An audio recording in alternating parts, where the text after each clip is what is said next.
I've been thinking heaps lately about the word passion.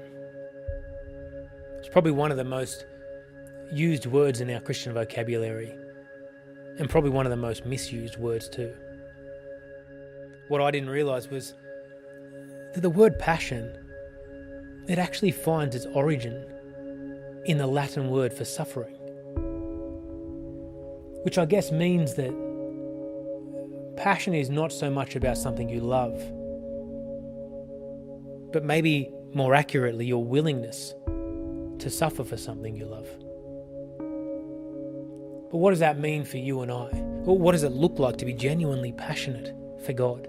It actually reminds me of one of the most incredible stories I've ever heard from the persecuted church, of a Christ-centered passion. About this guy called Peter from North Africa. He was arrested when police stormed into the secret Christian gathering that he was attending. He was caught and held for 6 years without charge in some of the most horrific conditions I've ever heard of. On one occasion, Peter was locked in a cell so narrow that he could only lie down, essentially a coffin, for 5 months. They took him straight from this coffin and placed him in an underground cell, completely dark, and they left him there for a further 6 months. When they finally pulled him out of this hole, he said not only was he almost completely blind, but his legs were paralysed. And over the coming months, by the grace of God, he says, my sight returned and my legs were healed. The police would regularly pull him in and say, Peter, we want you to sign this piece of paper, which literally said, I will not speak about Jesus. I will not meet with Christians. And on each occasion, he would refuse to sign it. One day, Peter and 2 fellow Christian inmates resolved to escape. With no shoes and just the clothes on their backs, under a hail of gunfire, they ran for their lives. In fact, Peter didn't stop walking for more than 200 kilometres until he reached the relative safety of a refugee camp.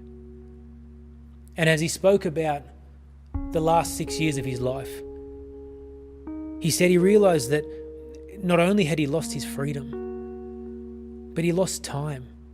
He said, I'm almost 40 years old, I'm not trained, I'm not educated. I may never get married or have a family of my own. But then he stopped and smiled and he said, but I still have Jesus, and he's worth it all. It dawned on me recently that, well, I live as though Jesus Christ isn't coming back in my lifetime. And the impact that has on my faith, on my passion, it's crazy. Because if I'm honest with you, I've been living that style of faith for more than 30 years. Whereas the people I've met right across North Africa and people like Peter, they live as though Jesus Christ is coming back in their lifetime, with a willingness to suffer for God. It's almost as though in the middle of the valley of the shadow of death,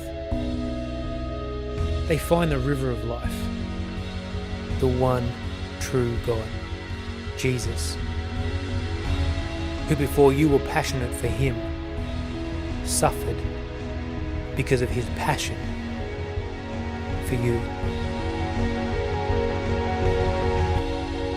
If you knew Jesus were coming back in 10 days,